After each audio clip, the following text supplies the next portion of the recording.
in which you can hear pieces of music as you read, or a history text in which you can see film clips about what you were reading. But there are more profound changes set in train. There was a time when professors had to prepare material for their students. Then it became clear that it would be a better system if textbooks were written by just a few and the most able. Faculty members would be freed up and materials would be improved as competition drove up textbook quality. Okay, here's the next step though. Similarly, it makes sense for students to watch video of the clearest calculus teacher or the most lucid analyst of the Revolutionary War than having thousands of separate experts. And this to me is a little bit empowering because it kind of says, wait, why rebuild the wheel here? If you can find a great instructional resource online of someone who's already made the video or whatever it is, use it. You know, there's this, I just found out about it, it's through MIT. I think it's ocw.mit.edu. Do you know something, is that what it is? If you go to mit.edu, basically they've opened up a lot of their courses. You can get like the whole course online. Videos, lectures, notes, you know, the whole curriculum is right there. You know, find something in a place like that. Maybe it's Khan Academy. You find a lecture that fits in there well. Right, so this kind of, it goes in with the vodcast. So definition of a vodcast is a short video mini lesson. Okay, so the same 5-10 minute mini lesson that you would give in class, but instead it's in video format and posted online so that students can watch it at home. Right, that's passive learning. They can do it at home when they're tired. They can sit on the bus on the way to the game and, you know, watch this thing and then come to class and actually do the work there. Do the intellectual heavy lifting within the class time when the energy's there, and most importantly, when the teacher's there to provide that context and quality assurance. Okay, so that's the flipped mindset. And then kind of the piece that Summers added is, you know, use resources that are out there. One mistake that we made early on, so I got with another teacher, and we sort of went with his mindset, and we said, okay, I'll make some of the podcasts, you make some. You're an expert in feminist criticism. Make a podcast on that. I'll make one on MLA, right? So we kind of mixed up. Well, what we didn't think of, I think one of the golden rules, if you're going to make these video mini lessons, they got to be digestible chunks. Like I'm talking 5 to 8 minutes. If you get to like 10 minutes, that's too much. We made some. It was our first time at it. We had like 25, 30 minutes. Like, you guys remember it, right? Right? So teachers, like, we're learning. We make mistakes along the way. Like, that was a mistake. They should have, you know, if you have 30 minutes of content, that should be 5, you know, separate lessons. Maybe you watch 2 in one night and, you know, one the next night or something like that. But, like, you know, no one wants to sit there for 30 minutes. So learn along the way. That's a big piece.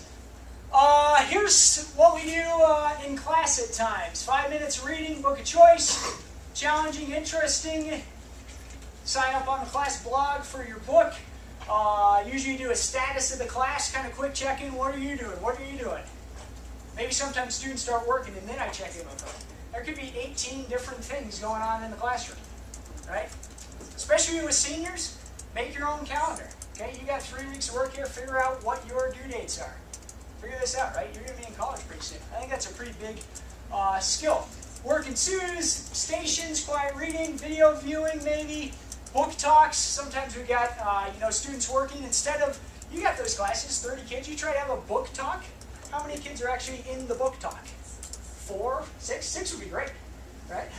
You know, so why not have 6 kids and sit down and have a book talk? Everyone else is working. You can sit, you can see everyone else, right? They've all got, you know, you've got the pressure on to complete things, so that they're working and they feel that. But have a real book talk. Peer editing, library, research, all possibilities to do in this working environment. Physical structure of this is big as well. What do you think, guys? David and Brady, physical structure. We generally go out with a different classroom structure than the traditional rows and teach at the front giving a lecture. We have like a bunch of desks in the middle. Usually like when we come in, desks are put together in different ways and like fashions of what we're going to do that day. Then we also have the workshop tables, like circle tables around the side for groups to get in, like peer edit papers and things like that. And then the desks together are just really good, like help people like network and like work together, and, like bounce ideas off each other and like see what's going on in the class. And around the outside, we got the computers, and those are for research, so we can access those at any time. Yeah, I'll go into more about technology and the way we use that in the class. The computers in the class, very useful. I think there's 20-some computers. We're pretty technologically advanced in the class. 12. Feels like 12, 20. There's a lot of computers. We do a lot of research. We let us use the smartboard. The smartboard is very convenient. Obviously the clickers, they're kind of new to us this year. Macy does a really good job of using the smartboard with the clickers. Obviously you guys have been answering those questions. For reading a book, we're doing an essay, we have questions about MLA formats, things like that. He can do a little mini lesson with the clickers. And the desks will be set up in partners, so you can talk to people about what you think and how you're going to answer the question. 2 minutes later, he can pull up the answer. You can look at everybody's answer and think about what's the best way to do things. And so that's really helpful. And if you don't know something and you have an iPhone, a dictionary, you look up words, things like that. We use a lot of technology in this class. And the video that Riley made, to go off on that, we didn't really know what we were doing to get into this video. And first time I've ever used iMovie. And Macy actually did this thing where it's 5 points, and you have to actually tell him something you learned about the program, so that he learns that too. And so when he learns that, he can teach other students things. And so you really It's get just more ideas of an going. interactive classroom structure. So compare it with another classroom. I actually compare it to English class last year as a junior. It was very traditional.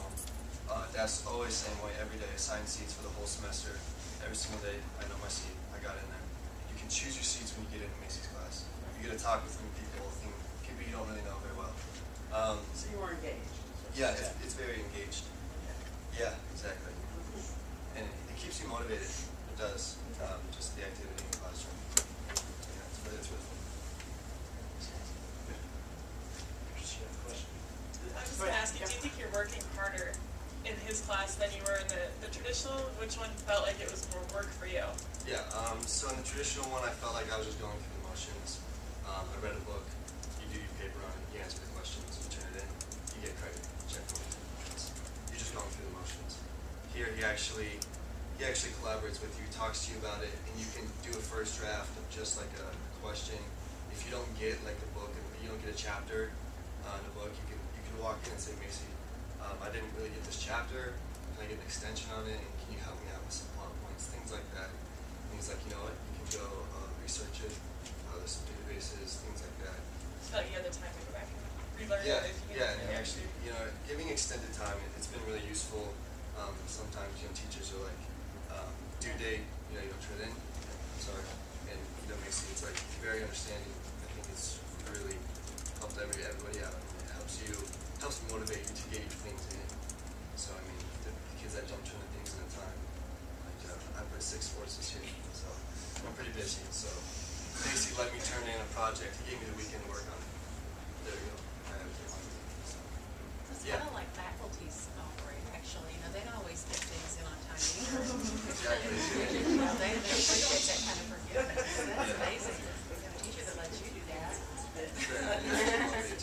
Yeah. Before you move on from the flip, with your podcast, all your students have internet at home? Do you have some kids that don't have internet at home and have? Great. How do you work that out? That's an awesome question, Yeah. and that's something to think about is who are you teaching, what's it like at home. Almost all the kids in Everett have high-speed internet access at home, but I also say, hey, we got these super lucky, like you said, we got 12 computers in the classroom. Like there's access every day. You got a free period. You want to come lunch, after school, whatever. Come use a computer. Come watch it. Use the computers in the library. It doesn't have to be at home. It's just sometime on your own time. Right. Go to the public library. Those kind of things. Yeah, it's definitely something to think about. Some people have burned CDs or DVDs, with the videos. If those are Okay. better for kids. Yeah. And It's a with good- the, on the podcast, real quick. Yeah, Just go the ahead. podcast, just like the quick 2-minute things that he does. So in class, the workshop, you actually get to do a lot of things in work. You get to write, you get to do your work, you can read. You have a lot of options to get things done. Like you mentioned, the mass calendar is very useful. Obviously in college, you're going to have to manage your time very well. So that's very useful, managing your time. But the podcast, you get to go home, watch 10 minutes of it, take notes. If you don't get something, you can rewind the podcast, Right. look at the Prezi that he did, and then you can take notes on it again. In class, you can ask questions. So the lecture's all at your own pace. which is fine. And then is that an assignment to take notes on that, or is there some accountability to actually? Yeah, you need to take notes on it, and then he'll do a quicker quiz, just a quick 5 minutes, just checking out that you did it. And that's part of kind of the results-oriented workplace. I have grade book categories. So the biggest category is summative assessments, the big things. There's also a checklist, watching the podcast, taking notes, those kind of things. So you get points for those. Yeah. Although not a huge amount. All right, back to mastery-based learning. It kind of gets down to the big question. Zach's kind of on the spot. Well, how do we get past? I want to get an A. I want to learn.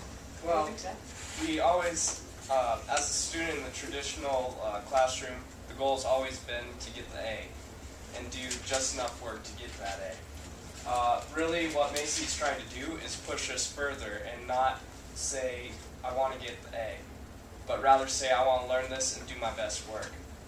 Something that actually comes to mind for me, last year, I was in Macy's English class, first semester, yeah. And our first big writing assignment was to write an epic poem. And the minimum requirement was about 2 pages. And I knew that I could really get a good grade with just 2 pages, but I really felt like pushing it, and for whatever reason I just felt like I wanted to do my best, and my best happened to be like a 17-page epic poem. It was epic. Thanks, Zach. I'm glad it worked for you. All right, let's see. Final 4 minutes here. It goes back to, like I said, that kind of stuff.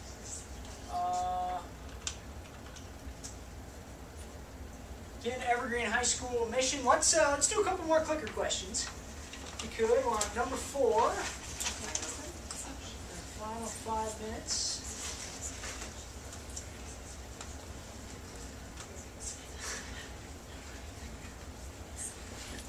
Question number 4, what questions do you have? Real quick here, 30 seconds. You got questions? Looking at you.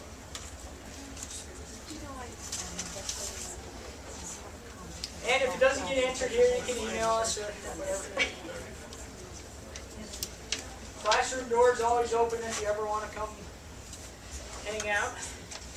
We usually have 80s pop music going. That's your error there. Yeah.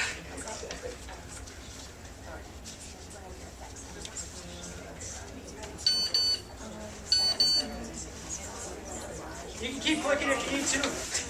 Let's see. Sometimes that happens, those symbols. I always think the kids are messing with me.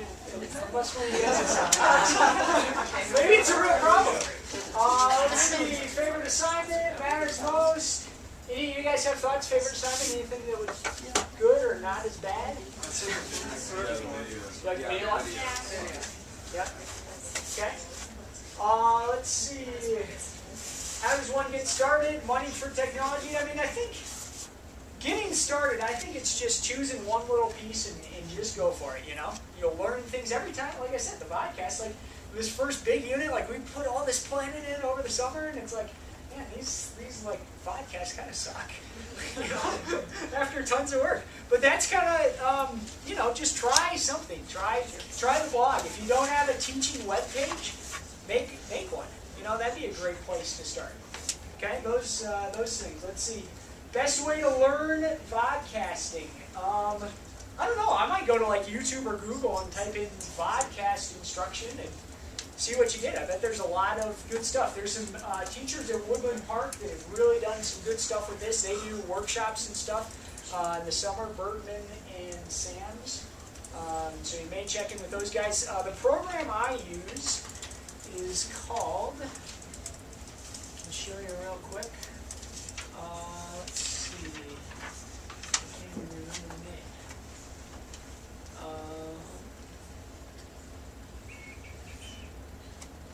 guys remember what it's called?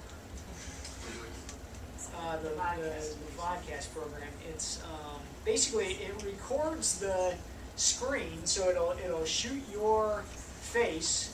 Should we look at it? Just start on those real quick. Yes. You guys, we should include that. Okay, so you go to our website, scroll down, podcasts. Here's some other videos on that homepage from last year. Another Brave New World one with an interview with some kids. So you can embed it. You can link it out. Let's see. Play. Hi, this is Travis Macy from Evergreen High School in Evergreen, Colorado, where approximately 40,000 citizens are scattered about in just over 16,000 houses, and the median age is approximately Carson Newman College. So anyway, this could be a PowerPoint, it could be a PDF file, it could be whatever bit. It's recording whatever's on the screen plus your face. First point, if you're thinking about... Anyway, that's kind of what it looks like. The program is called Camtasia. Camtasia. I think they have a 30-day free trial, or you can buy it. As far as money for technology, that's a great question. That's could be a bigger school issue. You know what I like about that too, the podcasting, is some of us know how, our parents, the parents of our students are really, they want to know exactly what we're doing. Yeah, oh yeah. And what a great way to say, here is my style, here is my presentation, here is the background I gave the kids, and this is what. Yeah, that's, in my opinion, everything should be online. Your whole curriculum, hopefully, is online. Okay, final question. And as soon as you have this answered, you can head out. Just give us some feedback. Okay, so maybe it's recommendations, descriptions. This is question number 5 on your clicker. Tell us whatever you think. Don't worry about being nice. This is all stuff that I can use next time around.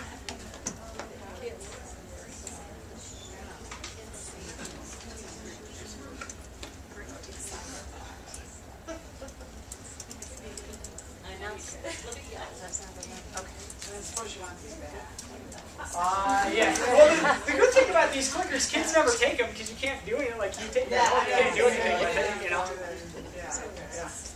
Well, thank you. So, thanks for coming. I appreciate it. Whenever you have that in, you can leave it here. Round of applause for these.